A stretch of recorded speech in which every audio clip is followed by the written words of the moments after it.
Jazzcast Pros. In today's episode, we are concluding the What's on Your Phone series with part 3 on how to stop searching and start finding notes on your Notes app on your phone. And I want you to feel seen because if you're like me, you jot down dozens of ideas that come to you at any given moment, in addition to those endless to do lists on your app. See you in the next episode. Welcome to the Declutter Empress Radio Podcast, a podcast to help you create a functional space wherever you roam. I am your host, Derria, and today we will discuss how to make your home your oasis. The Notes app is one of the places where I do allow clutter because ideas can come to me at any given moment. And I'll just write it down really quickly. I'll write down ideas, grocery lists, quotes that come across my desk or from reading a magazine article or a book that I'm reading.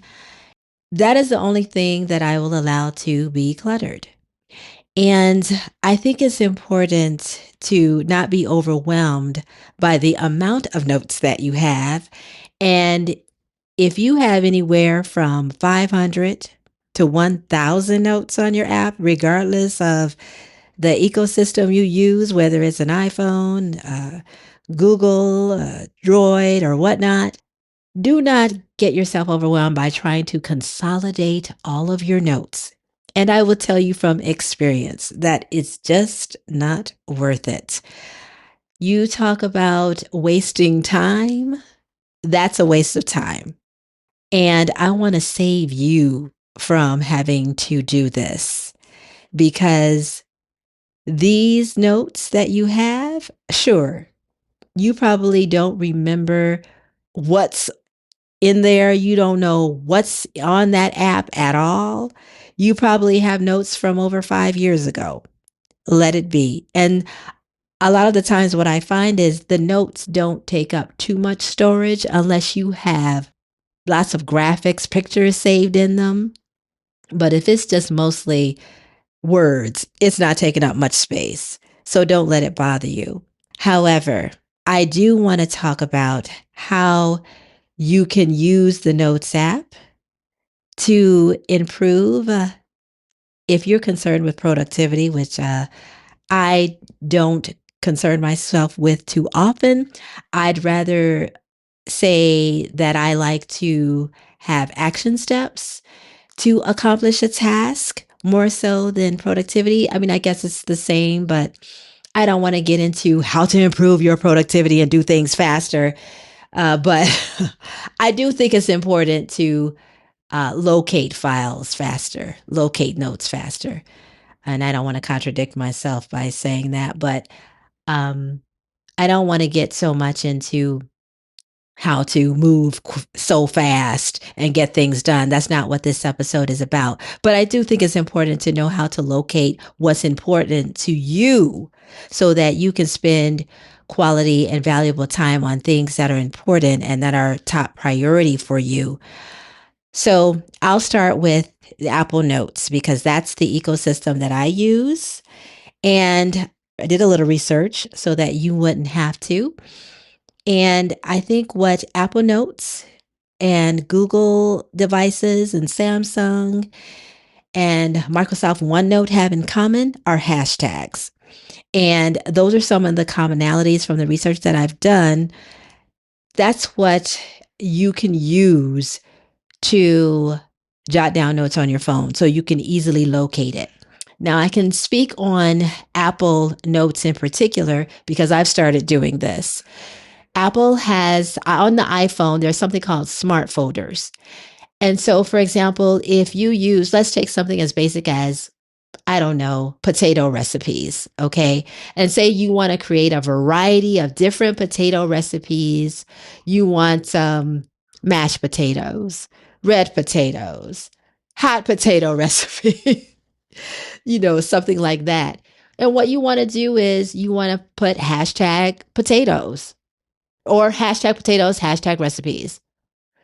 And you just go on your search box and enter potatoes, and it's going to give you all of your recipes for potatoes. And it'll include also the recipe hashtags as well. And what you can do is you can actually automatically have the notes that are designated with the potato hashtag in this example automatically sent to your smart folders, so where they can be easily identifiable. And it could be the same for notes for your business. For example, I wouldn't necessarily track invoices on this, but you needing a reminder about, oh, I need to invoice such and such. And say, for example, if you are invoicing for a social media campaign and the name of the business is ABC Company, and you say, oh my goodness, hashtag invoice, a hashtag ABC, and you want to look for this company, you can create a smart folder for the company in your notes and put okay, or not for the company, but for invoices. And you can just say hashtag invoice, hashtag ABC Company. And if you happen to remember the name of the company and you want to just research that, you can just research ABC and it'll come up automatically along with the folder. So these are a couple of ways on which you can organize your Notes app better so that you can quickly find things that you have written down. Same with groceries. You know, if you have a grocery list for the month of June or July, and you want to say July 2026, hashtag July 2026, I wouldn't recommend necessarily going down that granular, but I'm just giving you a system on how you can organize to retrieve your notes easier and faster. Everything from receipts to your shopping lists to your random ideas that you may have, hashtag idea, or if there's a book that you're reading and you want to jot down a note and you want to transfer your notes from your phone to your book review, you can put hashtag Octavia Butler or hashtag anything that you can use to quickly identify the thing that you're doing. But yeah, I think that this is a more helpful way than going down 500 notes on your app and trying to put them in folders.